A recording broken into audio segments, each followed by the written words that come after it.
Seating arrangement. எந்த பக்கம் உட்காந்துருக்கான், யார் பக்கத்தில் யார் உட்காந்துருக்கா.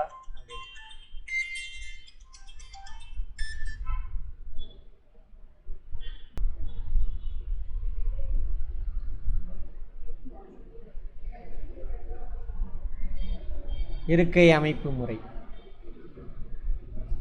ஓகேவா? சரி, இதெல்லாம் தெரியல. கடிகார திசை, கடிகார எதிர் திசை. கடிகார எதிர் திசைனா இப்படி. கடிகார திசைனா கடிகாரம் முள் எந்த பக்கம் வருதோ அது.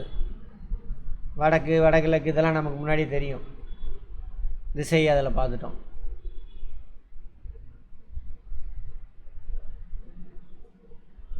தெற்கு நோக்கி நிற்கிறது இந்த பக்கம் தானே தெற்கு, கீழே. இது கிழக்கு நோக்கி நிற்கிறது, இது மேற்கு நோக்கி நிற்கிறது, இது வடக்கு நோக்கி நிற்கிறது. ஓகேவா? மேலே தானே வடக்கு எப்பயுமே.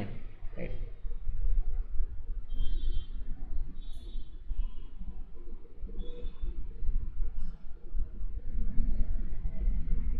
ரைட்.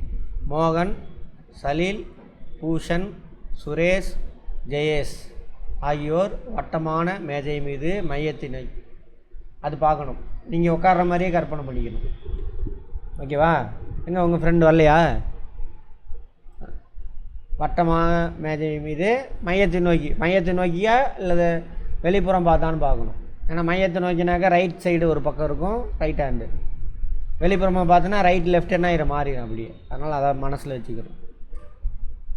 ஒரு வட்டமான மேஜை மீது மையத்தை நோக்கி அமர்ந்துள்ளனர் எனில் மோகனுக்கு அருகில் வலதுபுறம் உள்ளவர் யார்? இதான் கேள்வி. சரியா? கூற்று. மோகனுக்கு இடப்பக்கமாக 3வது இடத்தில் சலீல் உள்ளான். மோகனை எங்கேயோ ஒரு இடத்துல வச்சிடலாம். மொத்தம் எத்தனை பேர்? 1 2 3 4 5 5 சீட்டு போட்டிருங்க. 1 2 3 4 5 5 பேர் தானே? ரைட். சீட்டு ஒதுக்கியாச்சு. இப்போ சொல்லியாச்சு மோகனுக்கு இடப்பக்கமாக 3வது. இதான் மோகன். இடப்பக்கமானது இது 3வது இடம். 1 2 3. யார் இருக்கானாம்மா? சலீல். அடுத்த ஸ்டேட்மெண்ட். சலீலுக்கும் ஜெயேஷுக்கு இடையே பூசன் உள்ளான். சலீலுக்கும் ஜெயேஷுக்கு இடையே பூசன் இருக்கானாம். அப்போ எங்கே வரும்? இங்கே தான் ஜெயேஷ் வரும், இங்கே பூசன். இன்னொருத்தன் யார்? சுரேஷ். அப்போ இங்கே மிச்சம் ஒரு இடம் சுரேஷ் சார். அவ்வளோதான், முடிஞ்சு. எப்படி வேணாலும் கேட்பான். இங்கே இருக்கிற மாதிரி எந்த புக்கில் இருக்கிற மாதிரிலாம் கேட்க மாட்டான். அவன் வித்தியாசமாக கேட்பான். ஓ இப்படிலாம் இருக்கா அப்படின்னு. அவ்வளோதான். கேள்வி என்ன?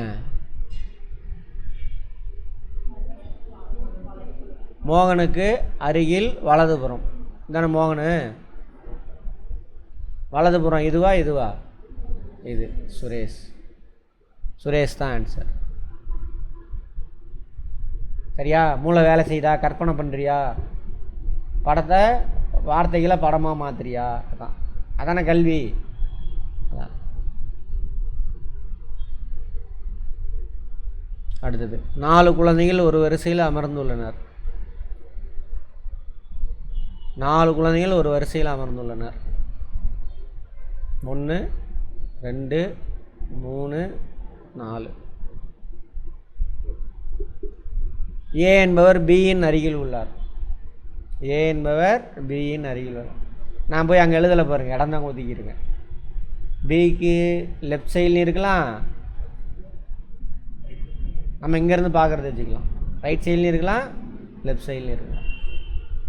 நம்ம இங்கேருந்து பார்க்குற மாதிரி கற்பனை பண்ணிக்கணும். அப்போ அங்கே போய் ஃபிட் பண்ண முடியாது நம்ம. சியின் அருகில் இல்லை, ஆனால் சியின் அருகில் இல்லை. ஏ என்பவர் பியின் அருகில் உள்ளார், ஆனால் சியின் அருகில் கிடையாது. அப்போ சி இங்கேயும் வரக்கூடாது, இங்கேயும் வரக்கூடாது. ஓகே. சி என்பவர் டியின் அருகில் அமரவில்லை.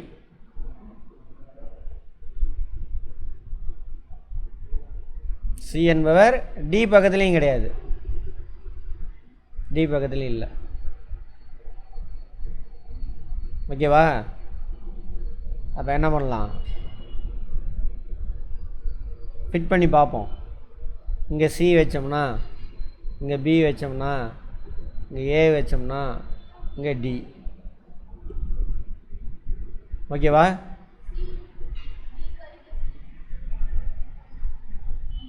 ஏ என்பவர் பியின் அருகில் உள்ளார், ஆனால் சியின் அருகில் இல்லை.